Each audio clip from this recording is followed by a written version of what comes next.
Today we're talking about a wild fairy tale where a girl gets screwed over in the worst possible way and still ends up totally saving the day. It involves plugging the butt of a magical horse that is also the devil's wife. You'll see. So it starts with this king who gets lost in a forest and comes upon a mysterious old man. The old man's like, I know you're lost and you're probably gonna die in this forest, but if you give me whatever greets you when you get home, I will help you out. And so the king thinks, well, it's my dog that always greets me when I get home, and I don't want to give this dude my dog. And so he's like, no.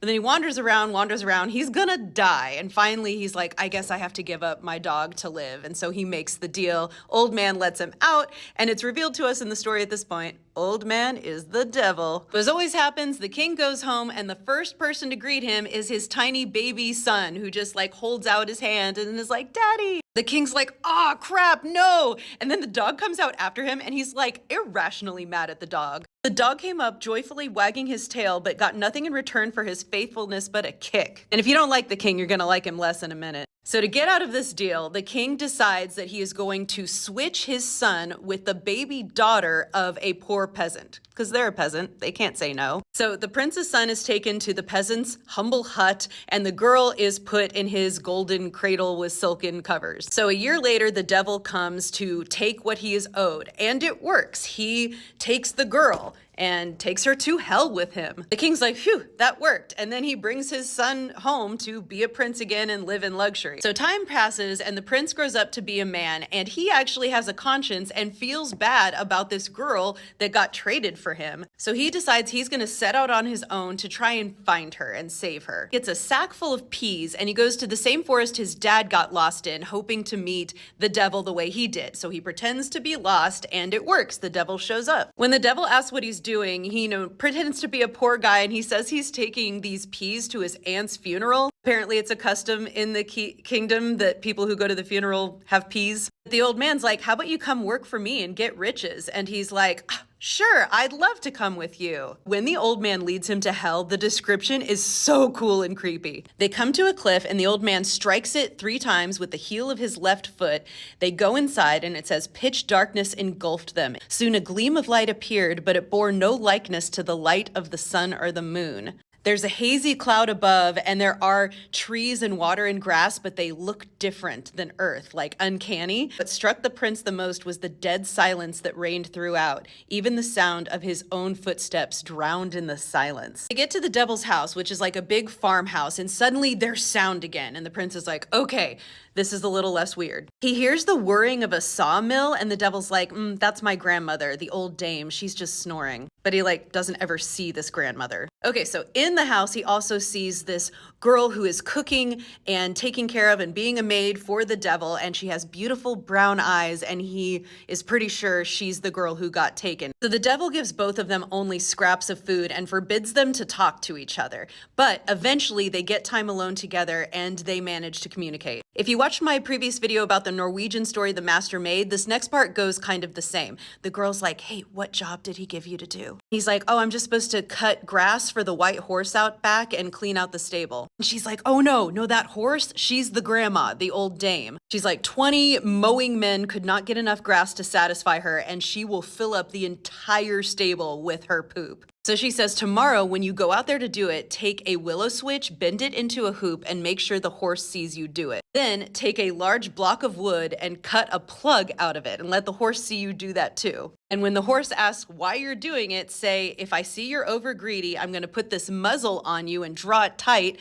And if I see you're pooping too much, I will plug you up if there's too much dung piling up so you can't poop. So he does this, and this works. The horse does not eat too much or poop everywhere, and he's able to accomplish the task. I mean, I also do not want to be muzzled or have the other thing happen. So the next day he's supposed to milk this black cow, and she's like, oh my God, that cow's gonna give so much milk you'll flow away with a stream. So take some red hot pincers and tell it you're going to pinch its udder if it doesn't do medium milk for you, and then it will. And it does. Threatening the cow gets the cow to behave normally. And the next one is again tricking the animals. It's the horse who's also the devil's grandmother again.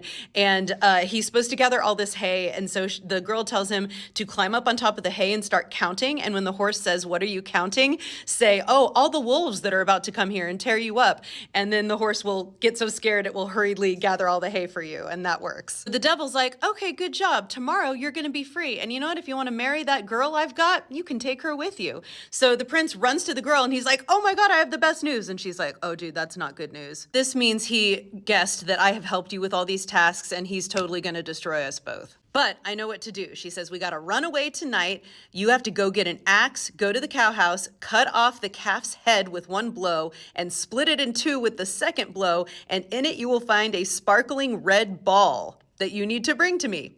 And I'll take care of the rest." I forgot that when the devil was taking him to hell, remember he had that sack of peas? He like threw them out to like help him find his way back so that they would sprout and they can follow the pea sprout path. And so he's like, "Okay, perfect. So they've probably sprouted by now. So once you help me get out of hell, we'll be fine." So he brings the magic red stone from the dead calf's head to her. It glows in her hand and they use it to guide them out and then they follow the pea path. Devil wakes up in the morning, he sees they're gone and he sends goblins after them. When he does, the magic ball pulses in the girl's hands. She uses it to change the prince into a brook and her into a fish in the brook. And then the goblins go back to the devil and they're like, "We only saw a brook with a fish in it, sorry." But the devil's onto them, so he sends another group of goblins to go drink up the brook and kill the fish. But the girl uses the ball to change herself into a rose bush and the prince into a rose on the bush. So those goblins go back. So the devil sends another group of goblins to tear up the rose bush and destroy it, but she turns herself into a breeze and the prince into a fly on the breeze. This trick finally works. Devil gives up. They turn back into humans.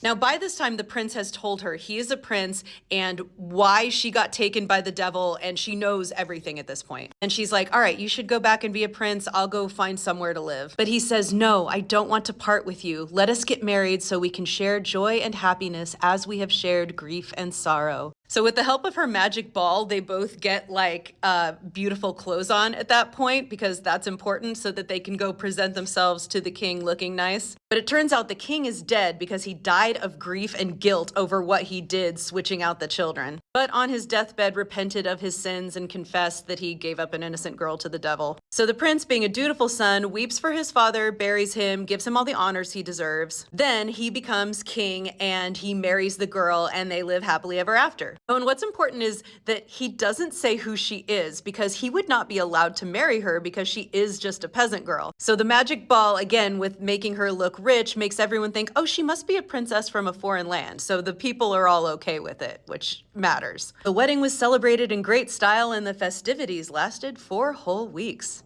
That's a long time. But I think it's cool they get to start this marriage after literally having started out in hell together. They can face whatever comes now. Check out my book, Dust Spells, which is a reimagining of another fairy tale, The 12 Dancing Princesses or The Shoes That Were Danced to Pieces by the Brothers Grimm. And check out my podcast, Folk Tales and Fairy Lore. The link is in the bio.